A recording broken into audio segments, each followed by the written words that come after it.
আজকের এই জুমাতে যারা আমরা বসছি, আল্লাহ রাব্বুল আলামিন আমাদেরকে কতটুকুন ভালোবাসেন, এই ভালোবাসার আলামত এমন কিছু পয়েন্ট আছে যেটা যখন আপনি অনুধাবন করবেন আপনি বুঝবেন যে আল্লাহ তাআলা আপনাকে ভালোবেসে ফেলছেন। সুবহানাল্লাহ।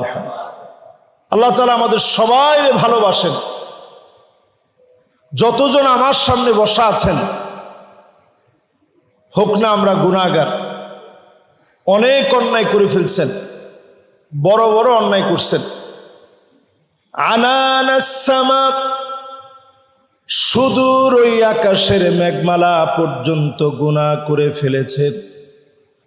করাবাতুল আরদি খাতিয়াতান, গোটা জমিন পরিমাণ গুনাহ করে ফেলেছেন।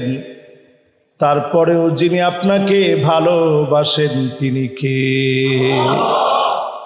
এই ভালোবাসাটা উপলব্ধি করতে হয়। আল্লাহর ভালোবাসাটা এত বেশি, হাদিসের ভিতরে আসছে আল্লাহর ভালোবাসাটা এত বড়, এত বিরাট, এত বেশি। ইন্নাল্লাহা জাআলার রাহমাতা মিআতা আজজা, 100 ভাগ আল্লাহ তাআলা ভালোবাসাকে ভাগ করে দিলেন। ফাআখাযা ইনদাহু 99 আজজা, 99 গুণ ভালোবাসা আল্লাহ পাক আল্লাহর কাছে রেখে দিলেন। 1 ভাগ ভালোবাসা রব্বে কারীম আল্লাহ সুবহানাহু ওয়া তাআলা কুল কায়নাতের ভিতরে দিলেন। 1 ভাগ ভালোবাসার কারণে মা তার সন্তানকে এত পরিমাণ মহাব্বত করে, বাপ তার সন্তানকে মহাব্বত করে, নিজে না খেয়ে সন্তানের মুখে খাবার তুলে দেয়। আর আমার আল্লাহ 99 গুণ ভালোবাসা মালিকের কাছে রেখে দিলেন। এই ভালোবাসা দিয়ে যিনি ডেকে ডেকে গোলামদেরকে মাফ করে দিবেন তিনি কে? হাদিসের ভিতরে আরো আসছে, এক ব্যক্তির সামনে 99টা খাতা থাকবে, সব তার গুনাহ দিয়ে ভরা। আল্লাহ পাক সেদিন বলবে, যত দূর পর্যন্ত চোখ যায় সব তো তোর গুনাহ দিয়ে ভরা। মাদ্দাল বাসর, দৃষ্টি থেমে যাবে, এত দূর বড় বড় গুনার খাতা হবে।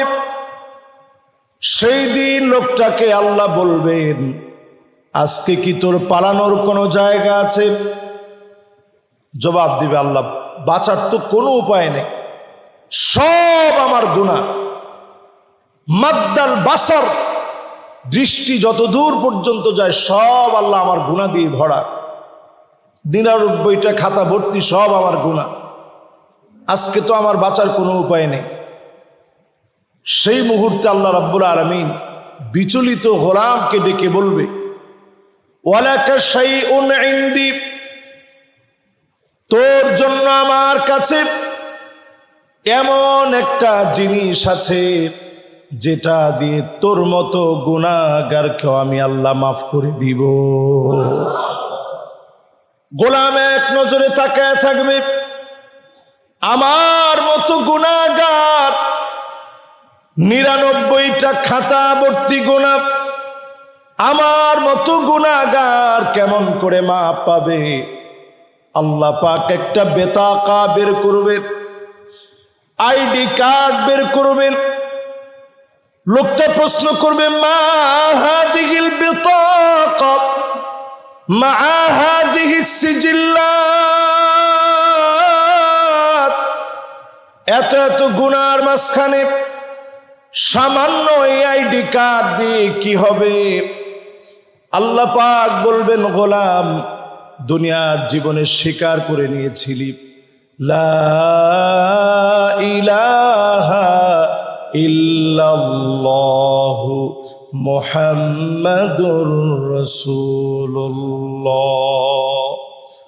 অন্যান্য সব নবীর উম্মতেরা স্বীকার করে নিয়েছিল লা ইলাহা ইল্লাল্লাহ, এই তাওহীদের ঘোষণার কারণে আল্লাহ পাক সেদিন আইডি কার্ড বের করবেন। আল্লাহ পাক ডেকে বলবেন, গোলাম এই সেই তাওহীদের আইডি কার্ড, এই কার্ড দিয়ে আমি আল্লাহ তোর গুনাহগুলো মাফ করে দিব। একদিকে গুনার পাল্লা গুলা রাখা হবে, অন্যদিকে আইডি কার্ডের পাল্লা রাখা হবে। যিনি গুনাহগুলা মাফ করে আইডি কার্ডের পাল্লা ভারী বানায় দিবেন তিনি কে? আল্লাহর চাইতে মায়া এই পৃথিবীতে কারো বেশি হতে পারে না। মায়াটাকে 100 ভাগ করে আল্লাহ রাব্বুল আলামিন 1 ভাগ দিয়েছেন দুনিয়াতে। 99 ভাগ ভালোবাসা আল্লাহ রাব্বুল আলামিন নিজের কাছে রেখে দিয়েছেন শুধু তার গোলামদেরকে ভালোবাসার জন্য। সুবহানাল্লাহ।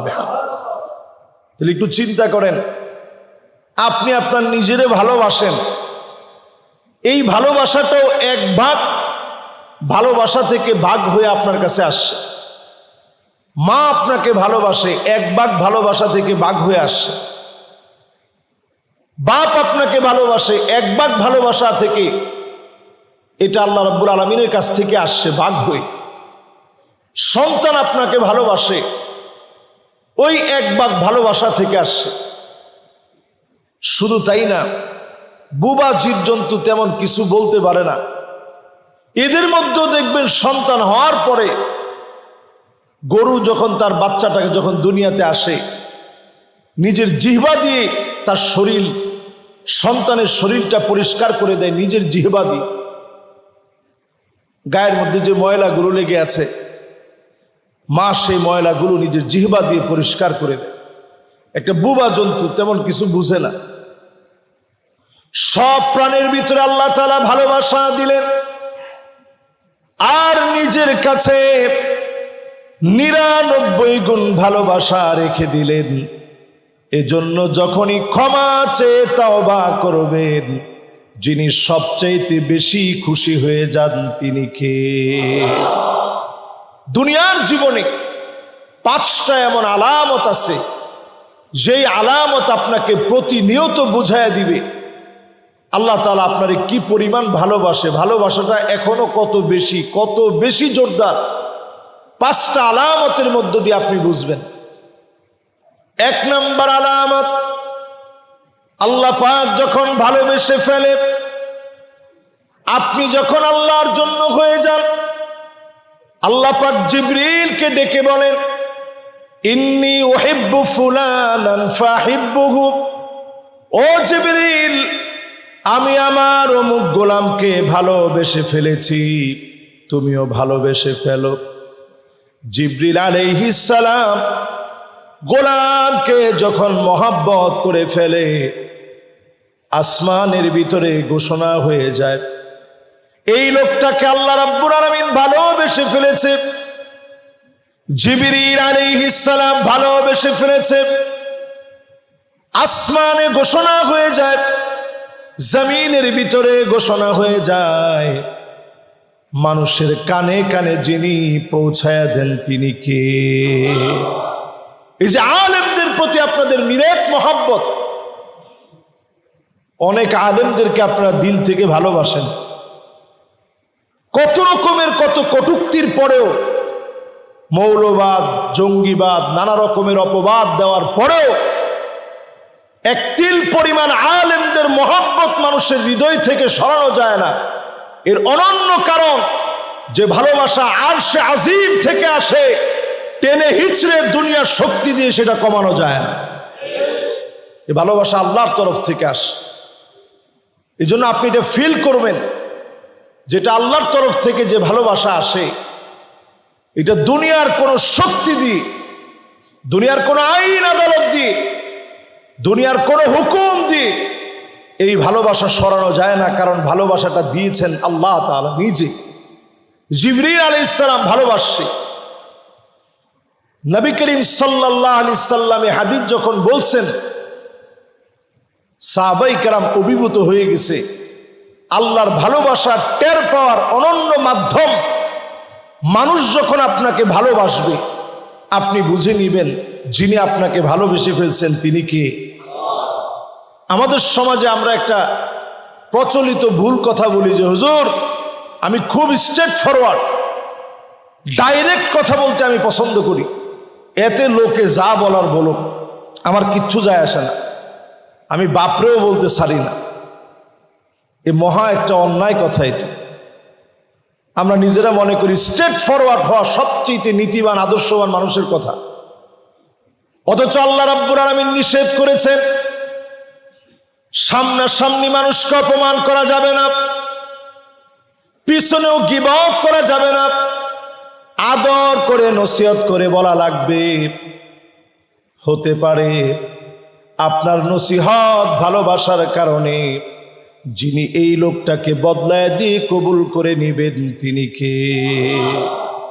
এজন্য 1 নম্বরে মানুষের ভালোবাসা অর্জন করেন। অনেকের ঘরের ভিতরে সব জায়গায় ব্যবহার ভালো, ঘরের ভিতরে ঢুকলে তখন আর ব্যবহার ঠিক থাকে না, বাইরের সব রাগগুলো ঘরের ভিতরে এসে সব রাগগুলো ঝাড়ে ঘরের ভিতরে। অথচ চিন্তা করেন আল্লাহর কাছে তো ওই লোক প্রিয় হবে, ভালোবাসার আলামত আপনি উপলব্ধি করতে পারবেন আপনার স্ত্রী যখন আপনাকে ভালোবাসবে, সন্তান যখন আপনাকে ভালোবাসবে। ওমর রাদিয়াল্লাহু তাআলা আনহুর মেজাজ হকের ক্ষেত্রে এতটাই মেজাজি ছিলেন তিনি, কিন্তু তিনি যখন ঘরের ভিতরে ঢুকতেন তিনি বলতেন উদখুল ইলা বুয়ুতিকুম তিফলা। ঘরের ভিতরে যখন তুমি ঢুকছো ছোট একটা বাচ্চার মতো হয়ে যাও, তোমার ছোট ছোট বাচ্চা তোমার কাছে আসবে, খেলবে, তোমার সাথে আনন্দে হাসি ঠাট্টার মধ্যে সময়গুলো কাটাবে। এই সময় আপনার মেজাজ দেখানো যাবে না। স্ত্রীর সঙ্গে যদি আপনি হাসি মুখে কথা বলেন, নবীজি সাল্লাল্লাহু আলাইহি সাল্লামের প্রতিদিনের অভ্যাস ছিল ঘরে ঢুকে আগে তিনি সালাম দিতেন। নবীজি সাল্লাল্লাহু আলাইহি সাল্লামের প্রতিদিনের অভ্যাস ছিল আম্মাজানদেরকে নিয়ে নবীজি গল্প করতেন। তেমন কিছু নবীজি দিতে পারে নাই, খুব বেশি খাওয়াইতে পারে নাই। প্রায় দিনের গল্প তো ছিল এমন, সকালবেলায় ফজরের নামাজ পড়ে নবীজি ঘরে আসতেন, এসে জিজ্ঞাসা করতেন কিছু কি আছে? আম্মা জানেরা বলতো নবী কিছুই নাই। আল্লাহ নবী বলতেন যাও তাহলে রোজা রেখে ফেললাম। না খেয়ে 1 ঢোক পানি নবীজি খেতে পারে নাই, মনের ভিতরে কোনো দুঃখ ছিল না। আল্লাহ নবী রোজা রেখে ফেলতেন, সবর করতেন আল্লাহর সামনে। একবারের জন্য আল্লাহকে বলেন নাই আল্লাহ তাআলা এত কষ্ট কেন আপনি আমারে দিলেন? শুধু যদি মনের ভিতরে আসতো উহুদ পাহাড়টা কেন শূন্য হয়ে যায় না? শুধু মনের ভিতরে আসতে দেরি হতো, মুখে বলা লাগতো না লাসারাল উহুদু যাহাবা, গোটা উহুদ পাহাড়টা স্বর্ণ বানায়া নবীজিকে মুহূর্তের ভিতরে যিনি হাদিয়া দিয়ে দিতেন তিনি কে? মুখে বলা লাগতো না, শুধু যদি অন্তরে আসতো যে আল্লাহ আপনি আমারে খানার কষ্ট দিছেন, আল্লাহ আপনি আমারে উহুদ পাহাড়টা স্বর্ণ বানায় দেন, শুধু যদি মনের ভিতরে আসতো, মুখে বলা লাগতো না। উহুদ পাহাড়টা স্বর্ণ হয়ে নবীজির ডান আর বাম দিক দিয়ে চলা শুরু করে দিত। একটা বারের জন্য নবীজি আল্লাহর কাছে বলেন আল্লাহ উহুদ পাহাড়টা স্বর্ণ বানায় আমার দিয়ে দেন। নবীজি আল্লাহর কাছে এটা চায় না। নবীজি আল্লাহর কাছে আমার আপনার জন্য ভালোবেসে উম্মতের মুক্তি চেয়েছেন। আল্লাহ পাক আয়াত নাজিল করেছেন ওয়ালাসাউফা ইউতিকা রাব্বুকা ফাতারদা। নবী অচিরেই আমি আল্লাহ রাব্বুল আলামিন আপনার হৃদয় ঠান্ডা বানায় দিব। নবীজি সাহাবীদেরকে ডাকলেন, ও সাহাবীরা শোনো, তোমরা কি জানো কবে কোথায় কিভাবে আমার হৃদয় ঠান্ডা হবে? সাহাবায়ে কেরাম বললেন, ওগো নবী, আমরা তো জানি না, আপনি বলেন। আল্লাহু ওয়া রাসূলুহু আলাম, আল্লাহ আল্লাহর রাসূলই সবচেয়ে বেশি জানেন।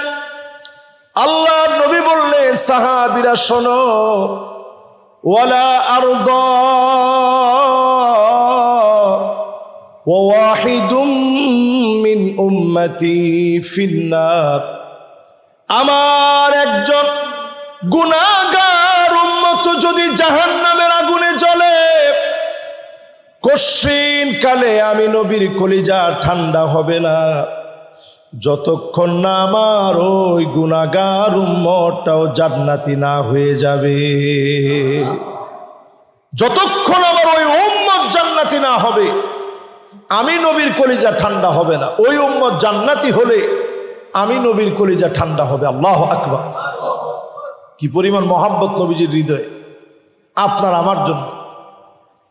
আল্লাহর এই ভালোবাসা টের পাওয়া যায়। আপনি যত বেশি আল্লাহর কাছে আপন হবেন, তত বেশি জিবরিল আলাইহিস সালাতু ওয়াস সালাম আপনার নামটা প্রচার করবে। জিবরিল আলাইহিস সালাম যখন প্রচার করবে, আসমান আর জমিনের ভিতরে সব জায়গায় আপনার নাম প্রচার হবে। যে যত আল্লাহর কাছে প্রিয়, তার নামটা আল্লাহ তত ফলাও করে প্রচার করেন। এজন্য আমরা মানুষের কাছে প্রিয় হওয়ার চেষ্টা করি, কাউকে কষ্ট না দিই। যদি কেউ কষ্ট পেয়ে যায়, তার হাত ধরে বলি, ভাই আপনারে কষ্ট দিয়ে ফেলছি, আপনার কাছে মাফ চাই।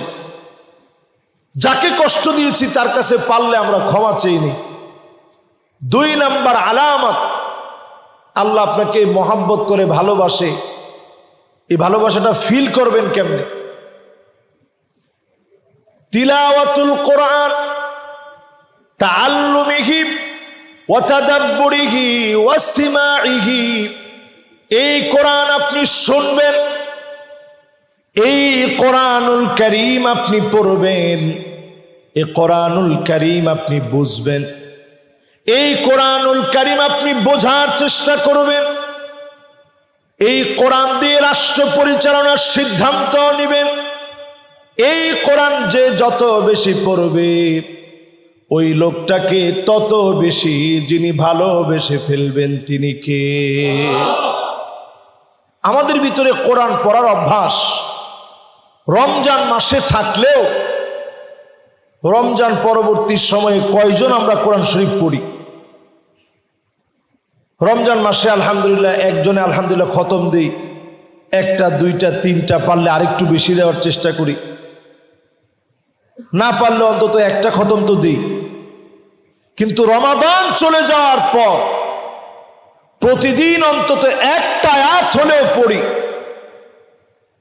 এরকম মুসলমানের সংখ্যা এখন কম না বেশি? একেবারেই কম। 1টা আয়াত হলেও আপনি প্রতিদিন পড়েন। কি বলেছেন আল্লাহ তাআলা?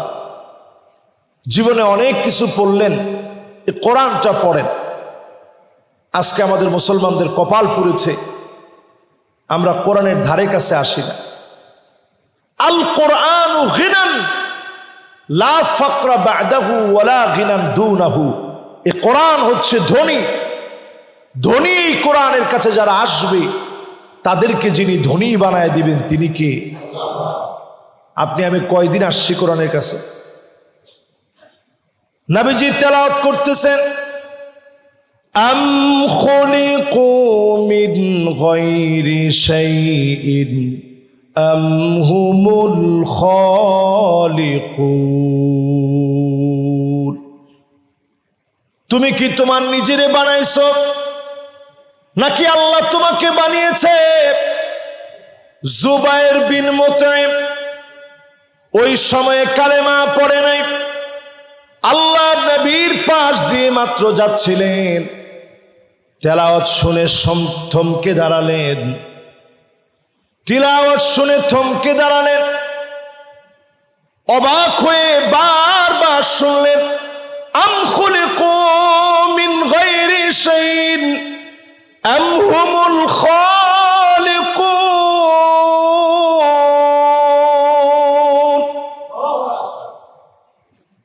দাঁড়িয়ে গেলেন। নবীজি আয়াতটা রিপিট করলেন কয়েকবার, তুমি কি তোমার নিজেরে বানাইছো না আল্লাহ তোমারে বানাইছে? যখনই জুবাইর বিন মুতাইম আয়াতটা কয়েকবার রিপিট শুনলেন, তিনি উপলব্ধি করলেন, কাদা কলবি ইয়াতিরু লিল ইসলাম, আমার কাছে মনে হচ্ছে ইসলাম নামক মহা সমুদ্রের ভিতরে আমি হাবুডুবু খাচ্ছি। আমি সাথে সাথে বললাম, নবী আর দেরি করতে চাই না, এখনই কালেমা পড়ায় মুসলমান বানায় দেন। সুবহানাল্লাহ। একটা আয়াত মানুষের জীবন পরিবর্তন করে দিতে পারে।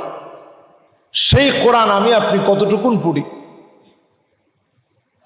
একটু চেষ্টা করলে, সময় দিলে, প্রতিদিন অন্তত ফজরের নামাজটা পড়ে একটু বসেন, মুরাকাবা করেন। এই যে বসে বসে চোখটা বন্ধ করে বসে আছেন, এটাই তো আল্লাহর সাথে একটা সম্পর্ক করা। ভালোবাসার এই সম্পর্কের সময় একটু কোরআন তেলাওয়াত করার চেষ্টা করেন। আল্লাহ তাআলা শুনতেছে, জবাব দিচ্ছে। আল্লাহর কালাম আপনি পড়ছেন। এই মহব্বত যার ভিতরে যত বেশি উপলব্ধি হবে, আপনি বুঝে নেবেন যিনি ভালোবেসে ফেলেছেন তিনি কে। ভালোবাসার এক নাম্বার আলামত, আল্লাহ যারে ভালোবাসে, আসমান আর জমিনের ভিতরে আল্লাহ ঘোষণা করে দেওয়ার কারণে লোকেরা তারে ভালোবাসে। দুই নাম্বার আল্লাহর ভালোবাসা বোঝার আলামত, যে যত বেশি মন লাগায়া শান্তি মতে কোরআন পড়ে, আপনি বুঝে নিবেন তত বেশি আল্লাহ তাআলা আপনাকে ভালোবাসতেছে। তিন নম্বরে, আল্লাহ রাব্বুল আলামিন কি পরিমাণ মহব্বত করেন, ভালোবাসা বোঝার জন্যে আপনি দেখবেন নবীজির সুন্নাত যত বেশি পরিমাণ আপনি মানবেন, আপনি বুঝে নেবেন যিনি আপনাকে ভালোবেসে ফেলেছে তিনি কে। নবীজির কাজগুলো কিভাবে তিনি করতেন, নবীজি কিভাবে খেতেন, কিভাবে বসতেন, কিভাবে কথা বলতেন, নবীজির আখলাক কেমন ছিল, খুব কাছ থেকে আপনি উপলব্ধি করার চেষ্টা করেন। এখন নবীজির জীবনের উপরে অনেক বইপত্র পাওয়া যায়, বাংলায়ও আছে, ইংরেজিতে আছে। আপনি নিজে আগে সালাম দেন, আপনি নিজে আগে ভালোবেসে সালাম দেন ছোট বাচ্চাকে, তাহলে সে অচিরেই সালাম শিখবে, সামনে সে সালাম দিবে। আমরা এটারে উল্টায় ফেলছি, আমরা ছোট বাচ্চাদের সালামের অপেক্ষায় থাকি। আর ছোটরাও চিন্তা করছে উনিও সালাম দেয় না, আমি সালাম দিব কেন? ছোটরাও সালাম দিবে, মুরব্বীরা সালাম শিখাবে যে বাবা এইভাবে সালাম দিতে হয়। নবীজি সাল্লাল্লাহু আলাইহি সাল্লাম, আনাস রাদিয়াল্লাহু তাআলা আনহু ছোট মানুষ ছিলেন, নবীজির খাদেম ছিলেন। নবীজি আগ বাড়িয়ে হযরত আনাসকে নবীজি সালাম দিতেন। সুবহানাল্লাহ। শুধু তাই না, যায়েদ বিন হারেসা মুতা প্রান্তে জিহাদের জন্য চলে যাবেন, বারবার নবীজির দিকে ফিরে ফিরে তাকান। হযরতে যায়েদ বিন হারেসা বারবার দেখেন আর চিন্তা করেন, আজকের পরে তো জীবনে আর কোনোদিন মনে হয় দেখা হবে না, আজকের মতো প্রিয় নবীকে দেখে নেই।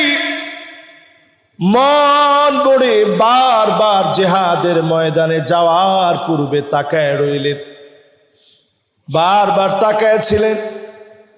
আল্লাহর নবী যায়েদ বিন হারেসা নবীজির ঘরে বড় হওয়া পালক পুত্র, এত বেশি আদর করেছেন, নবীজির জন্য বারবার তাকায় ছিলেন।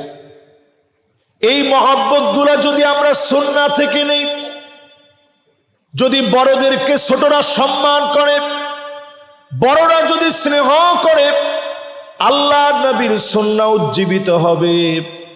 আপনি বুঝে নিবেন যিনি আপনাকে ভালোবেসে ফেলেছেন তিনি কে। তিন নাম্বার এটি।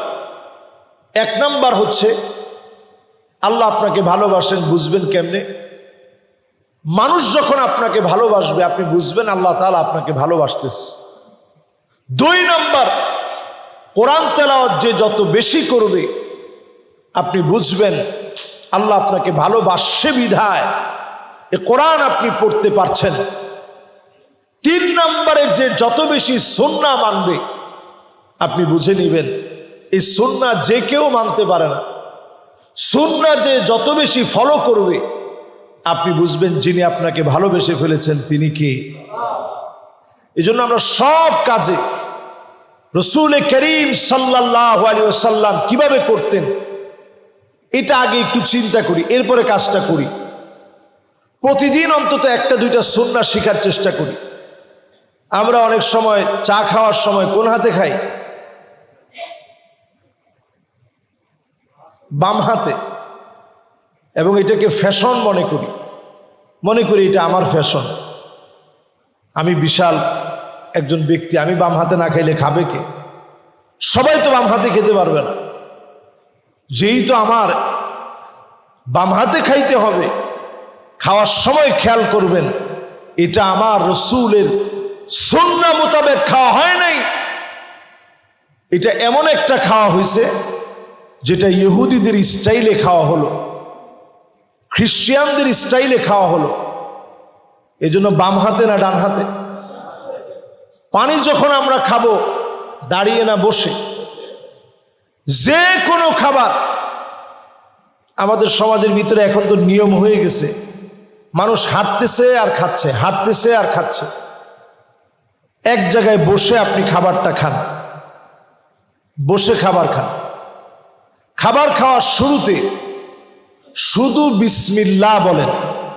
কি বলবেন? খাবার খাওয়ার পরে যাদের মুখস্থ স্মরণ শক্তি ভালো, অথবা যারা ইউটিউবে ফলো করেন, এই আলোচনাগুলো যেই তো মিডিয়াতে যায়, যদি আপনাদের সুযোগ হয় অথবা আপনারা গুগলে সার্চ করলেও পাবেন, খাবারের পরে আপনারা ছোট্ট একটা দোয়া পড়তে পারেন। আলহামদুলিল্লাহিল্লাযী আত'আমানি হাযা আত-তা'আম ওয়া রাযাকানিহি মিন গায়রি হাওলিন মিন্নি ওয়ালা কুওয়াহ। দোয়াটা যদি একটু বড় হয়ে গেছে, আপনার কাছে কঠিন মনে হচ্ছে, বাংলায়ও বলতে পারেন, আল্লাহ তো সব দিতে পারেন। কি অর্থ তার? আয় আল্লাহ, আপনি আমারে তৌফিক দিছেন, প্রশংসা তো কেবল আপনার। আমি আমার ক্ষমতার বলে খেতে পারি নাই, টাকা আছে বলেই, কিনে এনেছি বলেই, রান্না করেছি বলেই আমি খেতে পারি নাই। আল্লাহ আপনি আমারে খাইয়েছেন। আল্লাহ এত খুশি হয়ে যায়, ফেরেশতাদেরকে ডেকে বলে, এত কষ্ট করে রান্না বান্না করে কষ্ট করে সে খেলো, খাওয়ার পরে বলছে আমি আল্লাহ খাওয়াইছি, যাও তোমরা সাক্ষী থাকো আমি আমার গোলামরে মাফ করে দিলাম। সুবহানাল্লাহ। ছোট্ট এই দোয়াটা পড়েও নিজেদের গুনাহগুলো আমরা মাফ করিয়ে নিতে পারি, শুধু সুন্নাহ মানলে। জীবনে শুধু সুন্নাহ মানেন, আপনার জীবন সুন্দর হয়ে যাবে। আজকের মেডিকেল সায়েন্স বলছে তাড়াতাড়ি ঘুমাতে যাওয়া, অথচ নবীজি বলে গেছেন 1450 বছর আগে। নবীজি সাল্লাল্লাহু আলাইহি সাল্লাম ঠিক যে নিয়ম মেনে খেতেন, এই খাওয়া এখন সায়েন্টিফিক ভাবে প্রমাণিত। একবারে খানা আছে বিধায় পেট পুরে আপনি অনেক বেশি খাবেন, সে সুযোগ ইসলামে নাই। নবীজি বলছেন, ইন্না আকসারান নাসি শাবআন ফিদ দুনিয়া আকসারুহুম জাওআন ফি ইয়াউমিল আখিরাহ। দুনিয়ার জীবনে যারা সবচেয়ে বেশি খায়, আখিরাতে তারা সবচেয়ে বেশি অভুক্ত থাকবে। এই জন্য দুনিয়ার জীবনে খুব বেশি খাওয়ার সুযোগ নেই, আর বেশি আপনি খাইতে পারবেনও না। বেশি খাচ্ছেন, কিছুদিন পরেই ব্রেক করতে হবে। এজন্য দুনিয়ার জীবনে সুন্নাহ মেনে, আজকের মেডিকেল সায়েন্স অবাক যে নবীজি তাল বিনা খেতেন, গম দিয়ে। নবীজি সাল্লাল্লাহু আলাইহি সাল্লাম গমের সাথে একটুখানি বাদাম মিশ্রিত করে, এরপরে এটাকে পিষে, সেটার মধ্যে নবীজি সাল্লাল্লাহু আলাইহি সাল্লাম একটু দুধ দিয়ে, সেটার ভিতরে নবীজি সাল্লাল্লাহু আলাইহি সাল্লাম একটু আগুনের ভিতরে নাড়াচাড়া দিয়ে দুধ, গম, খেজুর, বাদাম, এটা দিয়ে মিশ্রণ তৈরি করে নবীজি খেতেন। পছন্দের খাদ্য তালিকার মধ্যে তালবিনা ছিল অন্যতম। বর্তমান অনেক মানুষ, আধুনিক অনেক মানুষ, চিকিৎসা বিজ্ঞান এই খানার প্রশংসা করে যে এই খানা ডায়াবেটিস হলেও এই খানা আপনি খেতে পারবেন। এটার যে মিষ্টি, খেজুরটা সামান্য হওয়াতে তেমন কোনো মিষ্টি হয় না। এটা আপনার দুশ্চিন্তা, পেরেশানি, হীনমন্যতা অনেকাংশে কমিয়ে তুলবে। নবীজি এই খানাটা খেতেন তালবিনা। সারিদ নামে একটা খানা খেতেন নবীজি। এটা বাংলাদেশে খাওয়ার তো আমাদের সুযোগ হয় না। আমি যখন আল আজহার বিশ্ববিদ্যালয়ে পড়তাম, 2 ঈদের সময় এই সারিদ নামক খানাটা দিত। আমি একটু বেশি করে নিয়ে আসতাম, ফ্রিজে রেখে দিতাম, অল্প অল্প করে আমি খেতাম আর মনে করতাম যে আমার রসুল এই খানাটা খেতেন। এবং যখনই খেতাম আমার ভিতরে ফিল হতো আমার নবীর একটা সুন্নতি খানা, এই খানাটা আমি খেতে পারতেছি। এজন্য খানা খাওয়ার সময় যদি একটা লোকমা পড়ে যায়, এই লোকমাটা নষ্ট করেন না। অথচ আজকের আপনি আরব দেশের দিকে তাকান, বিশাল আস্ত একটা উট নিয়ে বসছে, বসার পরে সেখান থেকে অল্প একটু খেলো, বাকিটা ফেলে দিল। অথচ এই ক্ষুধার যন্ত্রণায় কত কষ্ট সাহাবায়ে কেরাম করেছে। এই জন্য বেশি খাওয়ার কোনো সুযোগ নেই, সুন্নাহ মেনে খেতে হবে। 3 নম্বরের পর 4 নম্বরে আল ইবতিলা।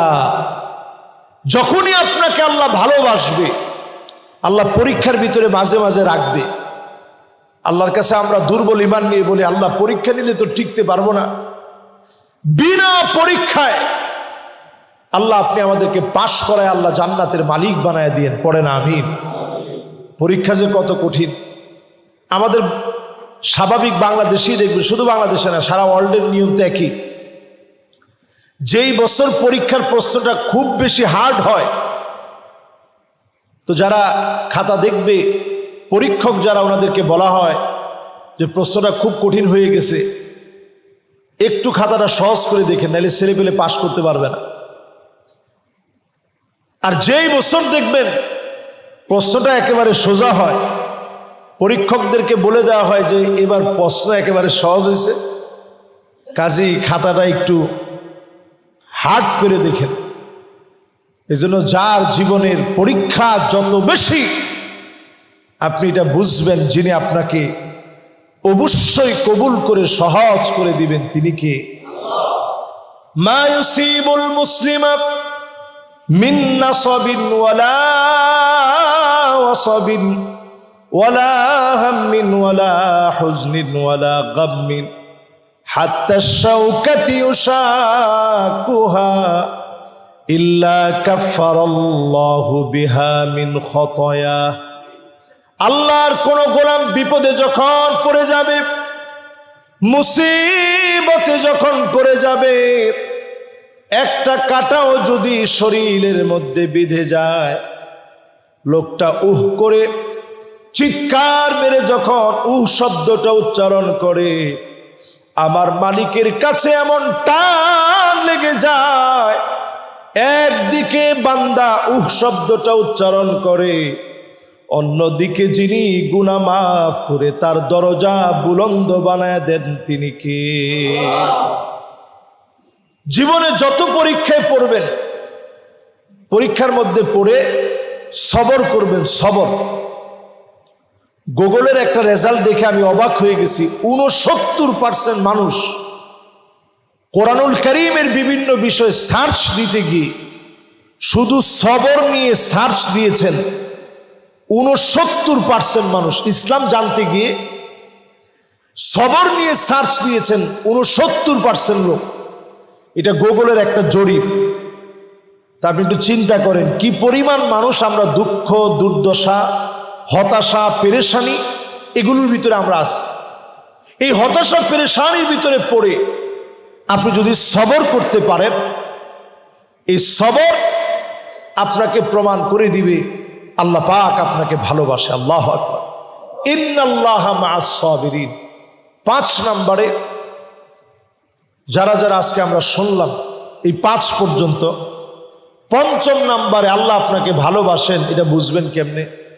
এটা বোঝার সহজ আলামত হচ্ছে ওই লোকটা দুনিয়া থেকে চলে যাওয়ার আগে আগ মুহূর্তে ভালো কোনো কাজ করবে, ওই কাজের ভিতরে আল্লাহ তারে কবুল করে নেবে। সুবহানাল্লাহ।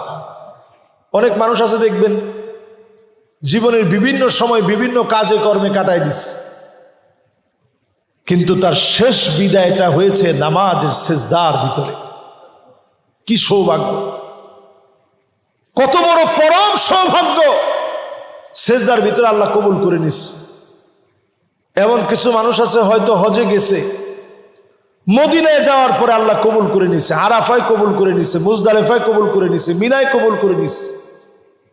এমন কিছু মানুষ আছে কালেমা পড়তে পড়তে আল্লাহ রাব্বুল আলামিন কবুল করে নিয়েছে। যখনই আলামতগুলো দেখবেন আপনি বুঝে নিবেন আইওয়াফিকাহু বিআমালিন সালিহিন ক্বাবলা মাউতিহি, মওতের পূর্বে ভালো কাজ করতে করতে যখন মালিক কবুল করে নিবে, বুঝে নিবেন যিনি ভালোবেসে ফেলেছেন তিনি কে। এই 5টি আলামত সারা জীবন লাগিয়ে অর্জন করার চেষ্টা করেন, আল্লাহর কাছে প্রত্যাশা করেন আল্লাহ যেন এই 5টা বিষয় আমাদের ভিতরে দিয়ে দেয়। ভালো কাজের সাথে লেগে থাকার তৌফিক দান করেন, বেশি বেশি ভালো কাজ করতে পারি, নিজেরে ভালো কাজের উপরে দেখি। এই হালতে যদি আল্লাহ তাআলা আপনাকে আমাকে মওত দেয়, আপনি বুঝে নিবেন আল্লাহ আমারে বড় পছন্দ করে নিস। যে 5টি বিষয় বললাম, আল্লাহ রাব্বুল আলামিন আল্লাহর গোলাম হিসেবে আমাকে, আমার সম্মানিত মুসল্লিয়ানে কারাম যারা আজকে বসছেন শুনছেন, সকলকে আল্লাহ তাআলা মানার তৌফিক দান করুক। সকলে পড়ি আমিন।